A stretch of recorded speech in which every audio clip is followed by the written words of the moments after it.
네, 여러분 안녕하십니까, 미스터입니다. 반갑습니다. 테니스 엘보도 골프 엘보랑 마찬가지로 팔꿈치 쪽에서 오는 통증이죠. 골프 엘보는 안쪽 팔꿈치에서 오는 통증이고, 테니스 엘보는 바깥쪽 팔꿈치에서 오는 통증입니다. 자, 바깥쪽 팔꿈치에도 많은 근육들이 붙어 있습니다. 이 근육들은 여기서부터 시작해서 이렇게 쭉 올라가서 손에 붙어 있는 근육들이죠. 그래서 이 근육들이 수축을 하면 이렇게 손목을 뒤로 당깁니다. 이렇게 반대로 스트레칭을 시키면은 이 근육들은 늘어나겠죠, 그죠? 제발 스트레칭, 마사지 그만하십시오. 여기 근육은 힘줄을 통해서 뼈에 붙습니다. 그런데 이 근육 자체가 짧아지거나 그 근육의 긴장 자체가 높아지면 이 힘줄을 당깁니다. 이렇게 당기면서 힘줄에는 항상 이런 장력이 걸려 있어요. 스트레칭이 돼 있는 거죠. 항상 스트레칭이 돼 있는 거예요. 그러면은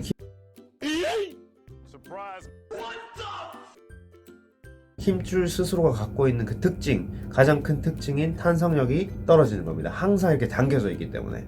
그렇게 되면서 힘줄의 기능이 저하되면서 이 힘줄은 부서지거나 찢어지게 되는 겁니다. 자, 이 메커니즘을 이해하시면 왜 스트레칭이 안 좋은지 아시겠죠? 이미 스트레칭이 많이 되어가지고 힘줄의 기능이 떨어져서 통증이 발생하는 건데 계속 늘려주면 어떻게 됩니까? 골프 엘보도 마찬가지고 뼈 주변에 마사지 하지 말라고 하는 이유는 힘줄을 뼈에다가 대고 이렇게 문지르는 거예요. 초음파 사진에 보시면은 검은 홀이 구멍이 난 거예요. 힘줄에 구멍이 뚫린 거죠. 힘줄에 그런 블랙홀들이 있는 거죠. 그 블랙홀은 구멍이 난 건데 그 구멍 자체가 이렇게 뼈에다가 문지르게 되면은 더 커질 수가 있다는 거죠. 자, 그럼 뭐를 해야 되느냐? 그걸 알아보기 전에 테니스 엘보가 왜 생기는지 좀 더 깊게 설명을 좀 드려야 될 것 같아요. 자, 많은 분들이 이제 앞에서 뭐를 많이 하다 보니까 손을 이렇게 사용하는 경우가 많죠. 그렇게 하다 보니까 이 엄지손가락이 그냥 섰을 때 안쪽을 향하는 경우가 많아요. 이렇게 앞으로 보는 이상적인 포지션이 아니라. 그러면은 이 근육이 늘어납니다.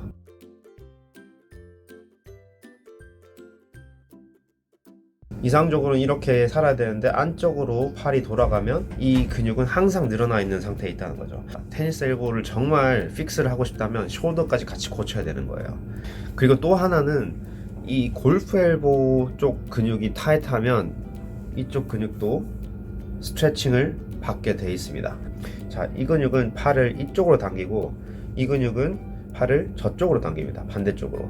그런데 한쪽 근육이 이렇게 타이트해지면은 이 바깥쪽 근육은 더 늘어나 있겠죠, 그죠? 그래서 이 근육의 긴장도는 더 올라가게 되고 이 힘줄도 항상 당겨져 있는 상태가 되는 거죠. 그렇기 때문에 이 근육도 풀어주셔야 되는 거예요. 그래서 우리가 이 테니스 엘보를 치료할 때는 이 근육도 치료해야 되고 어깨까지 치료를 해야 됩니다. 오늘은 제가 이 테니스 엘보 근육 푸는 거, 그리고 상완 이두근 자체가 조금 타이트해지시면은 어깨를 앞으로 당길 수가 있습니다. 그래서 그 상완 이두근까지 풀어주는 운동을 보여드리겠습니다. 구독 안 눌러주이소. 주변에 공유도 좀 해주이소. 자, 그래서 이 근육이 있으면 근육 힘줄이 있으면 힘줄은 건드리지 마시고 근육 쪽을 풀어주시는 거예요. 근육결은 이렇게 되니까 살짝 근육결을 가로질러서 이런 식으로 약간 뜯어준다고 생각하면서 여기도 이제 근육이 상당히 여러 개가 붙어 있어요. 그래서 골고루 마사지를 해주시고 이 뼈가 만져지실 텐데 뼈 바로 위쪽에 있는 근육이 타이트한 경우가 상당히 많습니다. 그 근육을 이제 이렇게 풀어주시는 거예요. 이렇게 아래쪽으로 당기시면 안 돼요. 풀면서 이렇게 아래쪽으로 당기시면은 이 근육이 또 늘어나겠죠. 보이시죠? 늘어나는 게. 이렇게 위쪽으로 당겨주세요. 위쪽으로. 자, 그런 다음에 근육을 잡고 나서 움직여 주시는 거. 저는 항상 이제 마사지를 하고 30초 정도 하고 그 다음에는 근육을 누른 상태에서 근육을 사용해 주는 걸 좋아합니다. 자, 이렇게 이런 식으로 앞뒤로 옆으로 이렇게 움직여 주시는 거예요. 이렇게 또 이제 한 10초, 10초, 10초, 30초 정도 여러 군데를 하시면 됩니다. 그런데 이게 힘드세요. 이렇게 계속 잡고 있는 게. 저 같은 이제 또 힘아가리 없는 애들은 이런 거 참 오래 못 하거든. 그러니까 우리 또 인간은 도구를 사용하는 동물 아니겠습니까? 공을 사용해서 한번 해보겠습니다. 자, 여기가 벽입니다. 근육이 많은 부분에 공을 대시고 눌러주시면 돼요. 이렇게 체중을 약간 실어 주시는 거다. 체중을 이렇게 왔다 갔다 해주시는 거예요. 살짝 떨어질까봐 이렇게 받치고 있는 거예요. 아래 위로 한 30초 정도 골고루 이렇게 마사지가 되도록 해주시고, 그리고 누른 다음에 왔다 갔다 살짝 이렇게도 마사지를 해주시고, 손바닥이 이렇게 가는 게 아니라 손바닥을 살짝 이렇게 돌리시면은 팔꿈치 위쪽도 푸실 수가 있습니다.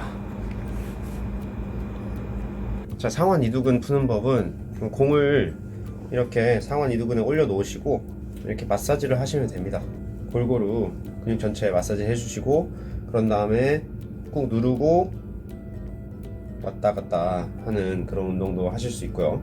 그리고 이 테니스 엘보 운동을 하셔야 되는데, 아킬리스 건염 재활에 대한 영상을 보신 분들은 아시겠지만 미국 스포츠의학 저널에서 건의 재활은 이런 운동을 해야 된다고 발표를 한 게 있습니다. 그 논문에서 보면 근육의 길이가 변하지 않고 근육을 수축하는 그냥 버티는 운동, 그게 첫 번째. 두 번째는 이제 근육을 사용하면서 늘려주는 운동이 두 번째. 세 번째는 이제 웨이트 트레이닝, 이런 식으로 하라고 되어 있는데, 왜 버티는 운동이 1번이 돼야 되느냐? 근육을 사용하고는 싶은데 근육이 줄었다가 늘어났다가 줄었다가 이렇게 반복적으로 움직이면 더 아플 수가 있어요. 그리고 통증 때문에 그 운동 자체를 못 하는 거죠. 그런데 통증 없이 할 수 있는 운동은 버티는 운동이 제일 좋은 거죠. 그렇기 때문에 그 운동이 1번이 돼야 되고, 물통 하나 들고 생수병 하나 들고 이렇게 하시는 거예요. 버티기만 45초간 5번. 근육이든 건이든 인대든 다치면 그 주변에 뻣뻣해집니다. 뻣뻣해진다는 말은 탄성력이 떨어진다는 거죠. 그 탄성력을 회복해주기 위해서 근육이 사용되면서 근육의 길이가 늘어나는 그런 운동을 해주셔야 되는 게 두 번째일 수 있고, 그걸 5번 했을 때 아무 통증에 문제가 없다 라고 하시는 분들은 서서히 이제 내려가는 운동을 하시면 돼요. 그냥 내려가는 운동을 하실 때는 0.5kg로 다시 돌아오셔야 됩니다. 0.5kg부터 시작해서 1kg, 1.5kg, 2kg 이렇게 늘려나가 주시면 되겠습니다. 서서히 내리시는 거예요. 그리고 다시 올려주시고 서서히 내려주시고 다시 올려주시고 5초 정도 해주시면 돼요. 내려갈 때. 자, 이게 첫 번째 운동이고, 두 번째 운동은 이런 식으로 내려가시는 거예요. 이렇게 내려가시는 거예요. 다시 올려주시고 내려가실 수 있을 만큼 내려가 주시면 됩니다.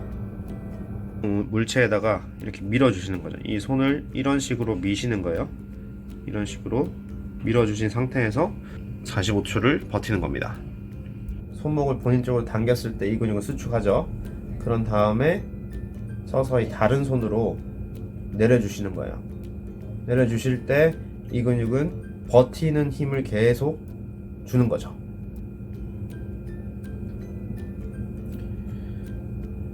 그러면은 이 근육은 늘어나면서 사용이 되는 겁니다. 혹시 뭐 웨이트가 없이 하실 수도 있는데, 웨이트를 사용하는 게 사실 뭐 정확하게 운동하실 수 있는 거죠, 그죠? 자, 그래서 오늘 제가 테니스 엘보에 대해서 말씀을 드렸는데, 테니스 엘보가 팔꿈치 여기에서 통증이 오지만 다른 곳을 치료해 주셔야 되는 이유에 대해서 조금 더 이해가 되셨을 거라고 생각합니다. 그래서 유익한 정보가 되셨다면 구독 한번 눌러주이소, 공유도 한번 해주이소. 다음 시간에 뵙겠습니다.